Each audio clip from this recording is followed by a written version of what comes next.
The fourth, the act of religious censorship, it commands degrees, it commands 8 degrees. So who will read the text?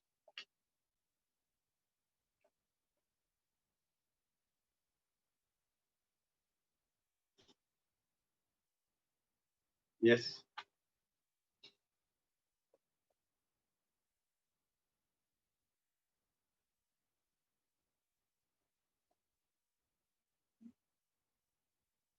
It commands 8 degrees,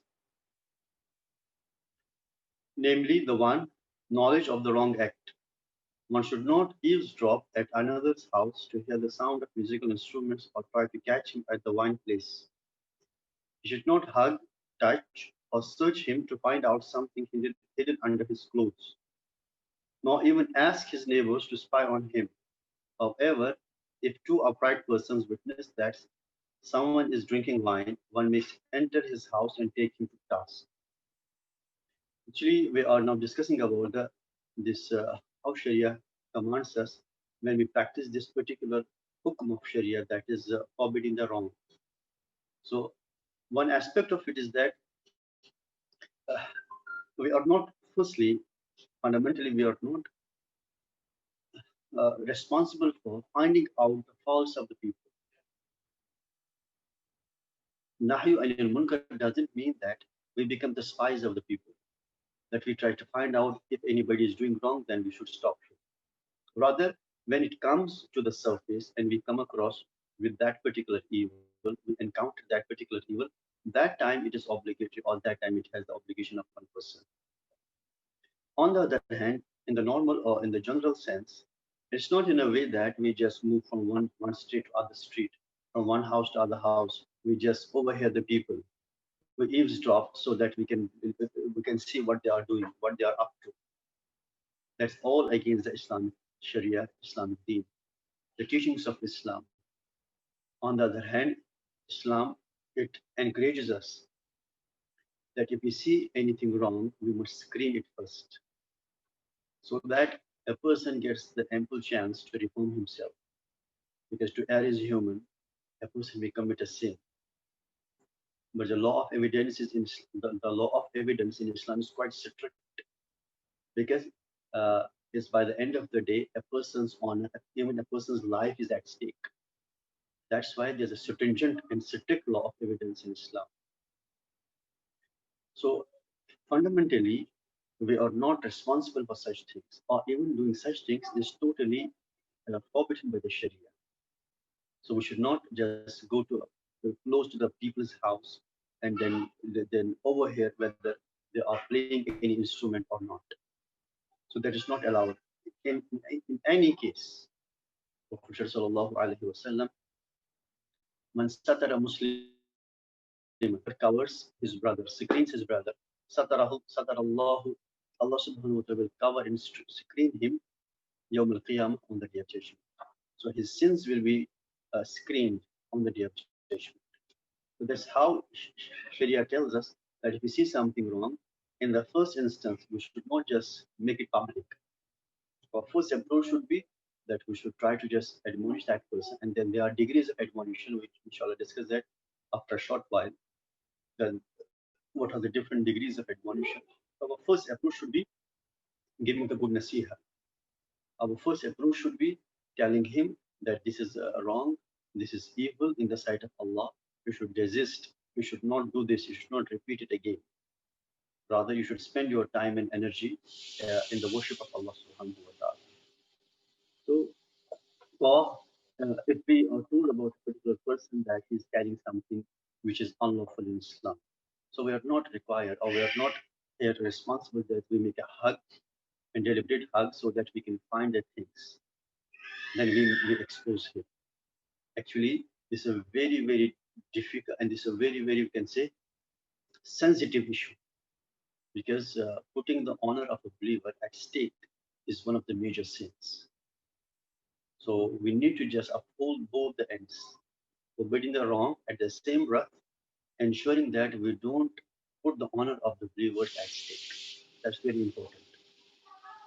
There's a hadith in which Prophet Sallallahu Alaihi Wasallam, one day he was in the premises of the Kaaba, And then Prophet Sallallahu Alaihi Wasallam addressed the Kaaba and said, Kaaba, you are sacred, but not more sacred than the honor of a believer. So from here we can realize the importance of the honor of a believer. Prophet Sallallahu Alaihi Wasallam, Al-Muslimu, man salim al-Muslimuna min lisanihi wa yadihi. The true believer is the one from whose hand and from whose tongue other believer is saved and protected. Means he is not using his power against his brothers and sisters. He is not using his speech against his brothers and sisters. He is not putting their honor at stake. So he is the true believer.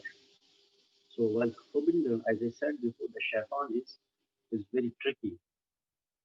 Sometimes he make us to focus. He make us to think that okay, this is immensely evil. This is abhorrent and obnoxious in the sight of Sharia and Deen.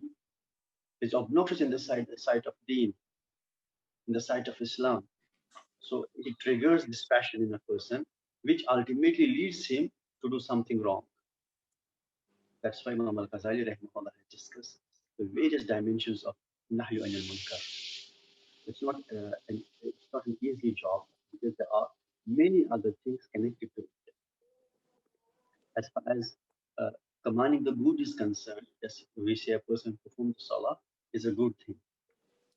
But when we are supposed to prohibit a person from the wrong, his honor is at stake, and we are responsible if we do any sort of harm to his honor, which he doesn't deserve to be harmed. So we are not, we should not behave like the spies. We are not like the detectives to detect the faults of the people. Yes, when we come across with such a situation, then the ruling will take place. But fundamentally, we should not just to lead a search and this ordnance search operation. We go to the into the houses of the people to find out their faults and try to just peep into the individual affairs of the people and then bring it to the surface. It's all forbidden in Islam. Our private affair, it's between us and Allah Subhanahu. Our private affair is between me and my Lord. So no one is allowed to peep into the private affairs of a person. It is totally obnoxious, highly deplorable that a person peeps into the private affairs of other people, then trying to find out the faults and exposing those faults is a sign of one's wickedness, is a sign of one's disobedient nature and character.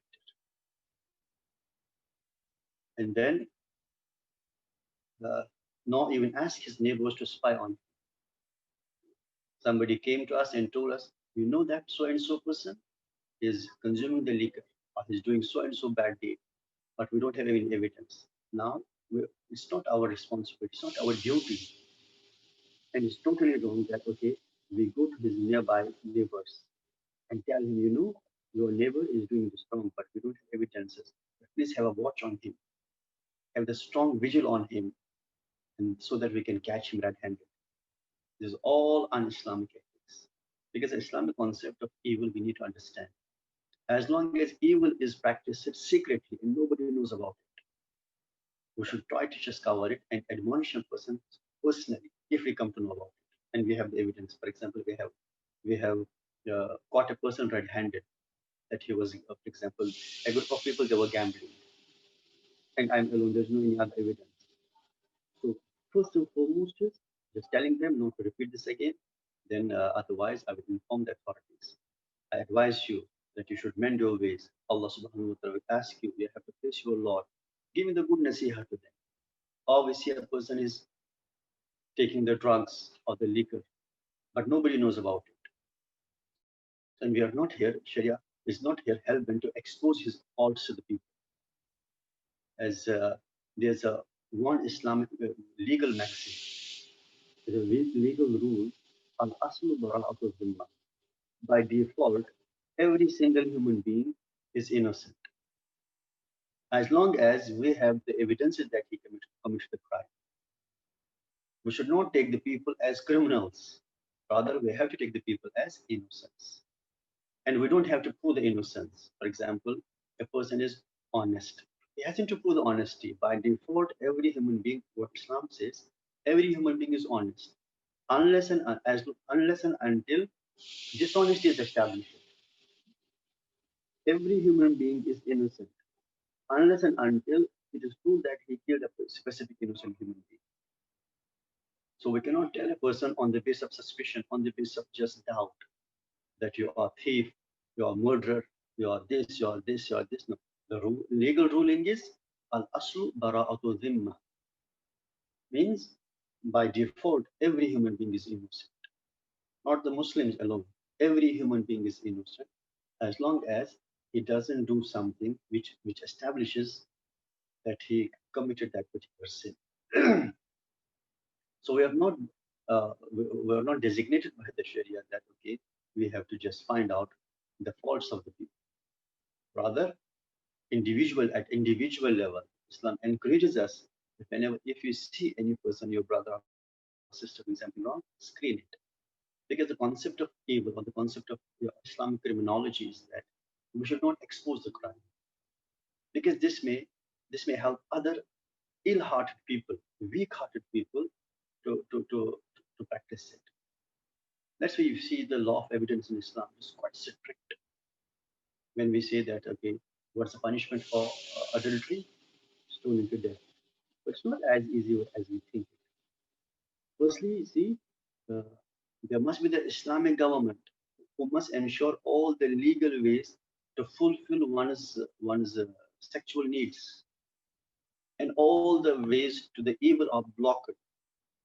And the beautiful society is a God-oriented society, Allah-oriented society, in which justice is established and zulm is all suppressed, and everybody has easily access to worship is Allah, and access to the evil is as difficult as possible. And the person is having all the means and all the access to the halal means. For example, if a person wants to marry, yes, there are many avenues that he can marry, and he marries. And after the marriage, then there are no certain things which can be seductive to his nature. And then again, after having his marriage, and he is getting involved into this unlawful activity. Okay, and then there must be four witnesses. It's not a person saw it. He has to keep mum. He cannot say to anyone. So Islam screens. Maybe out of the nafs, out of the drift of the nafs, he did it. But now when other person says, okay, two people see it, still cannot do. Three people see it, still Allah screens. See how far Allah gives an opportunity to a person to screen his sins so that he returns back to Allah. But when a person crosses all the limits, then it means he is now parasite in the society. And he will spoil the whole spectrum of the society, whole fabric of the society. And that parasite need to be eliminated. It's a human, it's a rational demand. That particular person now need to be eliminated in such a way that it can bear a lesson for others. It can teach a strong lesson to others. So this is the Islamic law of evidence. And then again, who is supposed to do this? Within the Islamic government. If there's no Islamic government, there will be no such application of this particular topic. No application. So Allah subhanahu wa ta'ala wants us to honor one another, respect one another, to uphold the sanctity of the honor. At the same time, if we come across with any situation that we find that our brother or sister is indulging in any unlawful activity, then firstly, we should try our top level best to admonish, to give nasihah. And we are not, as I said, that we are not in charge of what we call it, fact-finding organizations. We have to find the facts about whether people are good or not. That's not our job. And so, however, if two upright persons witness that someone is drinking wine, it's not all the common people. Upright means whose witness is established in the sight of this deen, in the sight of Islam. In the sight of deen, whose witness is established, means they are immensely pious people. They never commit any major sin. And then They are known for their piety and righteousness. If they bear witness, if they are witness to someone that he is doing something wrong, so now there are two evidences which is important in the Sharia. So one may enter his house and take him to the house, but they should be, because why this upright? Because they know all the ahkam. Firstly, they try their best to screen him, to give nasiha to him. But still, if they feel that now the person is not desisting, is not abstaining from this particular unlawful activity, then they can enter his house and they can find him, they can catch him red-handed, so that he is put to the task. This is the first thing of first degree, while while commanding the while practicing the act of religious censorship. This is the first degree. First degree is that what's the conclusion of this is that we should not peep into the private affairs of, rather we should try to ensure the uphold, and we should try to ensure and uphold the sanctity of the honor of the people. We should not make the sins of the people public. It is totally deplorable in Islam. And even it is also forbidden, it is haram. If a person has committed sin in his previous life, that he keep on just saying this to others. Whatever happened in the past, keep mum, be tight-lipped. Seek the forgiveness from Allah subhanahu wa ta'ala. Don't make people witness to your sins. There are many sins which are between a person and Allah subhanahu wa ta'ala. But saying it to others, a person himself is inviting the trouble for him by making the witnesses for his sin. A person should be, inshallah, fully convinced that all the past sins which a person has performed, that Allah subhanahu wa ta'ala seek his forgiveness, then must be convinced that Allah has forgiven those sins. Rather, to just speak to others, okay, I used to do this, I used to do this, I did this, I did this, I performed this, I went there and I did this. So these are all foolish things, and this is a indication that a person is immensely foolish, and he doesn't want to maintain the sanctity of his own honor. So, so all our private affairs with Allah subhanahu wa ta'ala, between us and Allah, must be kept. We must be tight-lipped. We should not say anything to anyone. This against the Islamic teachings. And then second degree. Second degree is the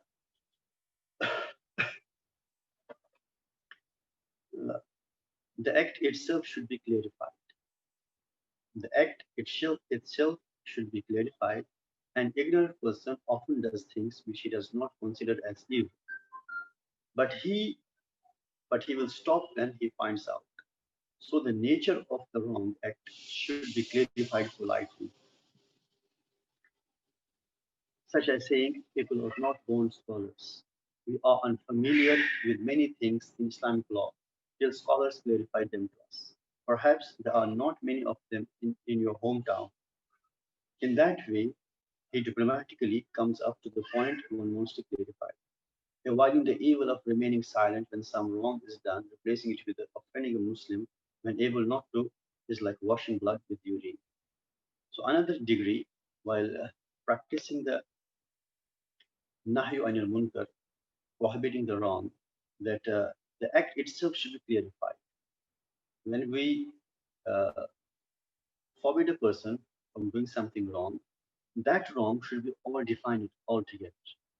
As Prophet sallallahu alaihi wasallam says, "Innal halala bayyin wa innal harama bayyin."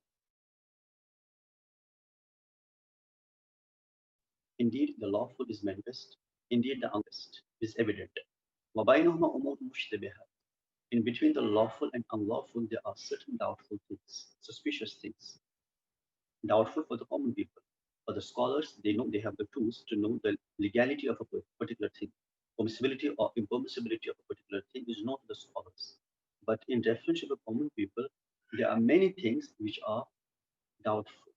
For example, we are talking about the forbidden things. When we talk about the haram, what is evident? Haram is evident means there's no any Muslim culture all through the world or Muslim society in which a person is unaware that pork is haram, pork is forbidden, wine is forbidden, gambling is forbidden, riba is forbidden. Do you think that there is any Muslim society or any culture in the world that the people are the impermissibility of these important things?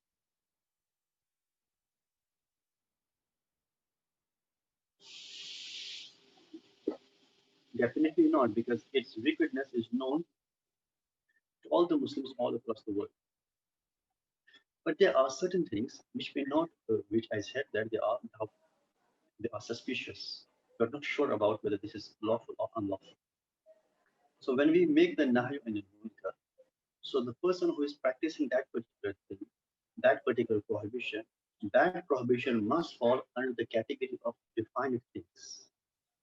Because there's quite possibility that he is practicing that particular thing and he doesn't know that it is forbidden. He doesn't know it is haram. He doesn't know Islam doesn't allow it. So an ignorant person often does things which he does not consider as evil. As most of the people, they don't know the details of the Sharia. Most of the people. Is a, we can say, a bunch of people in every society. In each society, there's a bunch of people who know the details of the Sharia. Majority of the people don't know the details of the Sharia. So it is quite possible that when a person is doing something wrong, he may not be knowing it is evilness, that it is wrong. It is evil declared by the Deen, declared by the Islam. So we have to ensure this as well. That's why I said that things are not just 2 plus 2 makes 4. Things are not as easy as we think them. There are many things which we need to understand. And from there, we realize the beauty of Islam. That, but he will stop when he finds out. So sometimes a person is not aware that this is something is forbidden. Once he realizes it is forbidden, then he abandons it. He avoids it. He doesn't practice it. But until he knows this, when he practices it, so we have to ensure that the nahy anil munkar, that part of action which a person is performing, is clearly defined by the Sharia that it is forbidden. As I said, like the person is consuming the wine, it's not everyone. Do you think that in any Muslim culture or Muslim society all through the world, that the people are not knowing that wine is haram, wine is impermissible?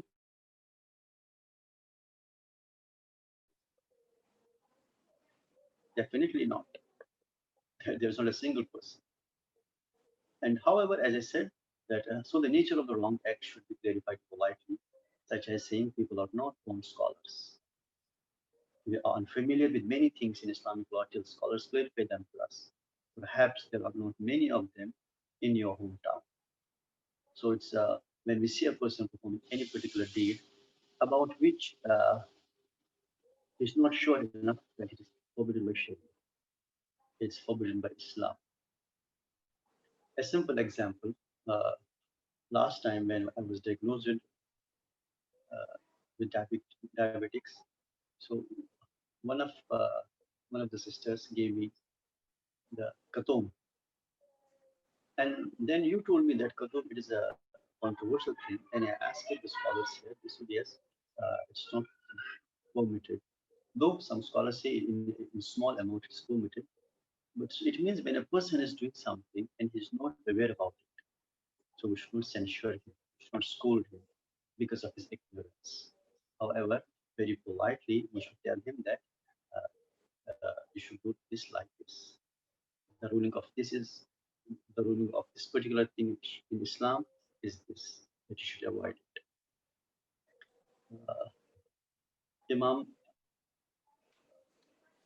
Ibn Abi Dunya, Hafiz Ibn Abi Dunya, rahimahullah, is one of the famous scholars, and he has written over 200 books. One of the book is on this subject, Al-Amr bil Ma'ruf wa Nahyu anil Munkar, commanding the good and forbidding the wrong. So he is famous and he has dedicated a book to this particular topic. While discussing this particular issue, if a person is ignorant about a particular thing, and how we should approach it, he talks about one of the great muhaddis, if I'm not mistaken, Ibn Muhayriz, or some other scholar, that one day he was going along with his students, and then they came across with a person. The students, they saw a person whose trousers were below the ankle. As we know, the recommended sunnah of the Prophet ﷺ is for the male that they must expose their ankles. They must keep their trousers above the ankle. On the other hand, women, they are supposed to cover and hide their ankles. But unfortunately, nowadays it is all the reversed. Men are covering their ankles and the women are exposing their ankles. So it is all against the deen of Islam. It is a recommended, and to some scholars, it is wajib for the men. But the majority of the scholars say it is not wajib, it is sunnah muakkada. It is the recommended is the trousers above the ankle for the male folk. So they saw a man, his trousers were lower down the ankle. So students became very angry because they were very much conscious of the sunnah, practicing the good and prohibiting the evil. So they became very angry, and in that angry tone, they want to just discord, some disruption. So he said to them, "Stay there. I go myself." Scholar went to that particular person. He was a young man. So he put his hand upon his shoulders and asking him, firstly asking him, "How do you do? How things are going with you?" So that he developed familiarity with him. And then he said to my son, "I just want to inform you that raising the trousers above the ankle is sunnah of the Prophet. And Allah loves those who practice the sunnah of the Prophet. And the young guy, when he just looked down upon his ankles and he saw that the trousers were low down the ankles. So he felt so much shy, and then he raised his the trousers above the ankles, and he thanked the scholar that he gave the nasiha to him. And then the scholar came back to his students and told him that, if you would go to him directly and told him that you are doing a wrong, you are practicing the wrong, this against the sunnah of the Prophet sallallahu alaihi wasallam, he would not have listened to you. So it means hikmah is very important. As Allah subhanahu wa ta'ala says in the Quran, though it is about the kuffar, about the disbelievers. Now you can see the gravity of this issue. How Allah subhanahu wa ta'ala teaches us that what should be our approach to the disbelievers. Allah says, "Ud'u ila sabili rabbika bil hikmati wal maw'izati al hasana." O Prophet sallallahu alaihi wasallam, you invite them to the way of your Lord. Ud'u ila sabili rabbik. O Prophet sallallahu alaihi wasallam, you invite them to the way of your Lord bil hikmah, with full wisdom, wal maw'izati al hasana, and with a good admonition. So this is our approach with the disbelievers. And so our approach with the believers should be quite better, quite far better than this.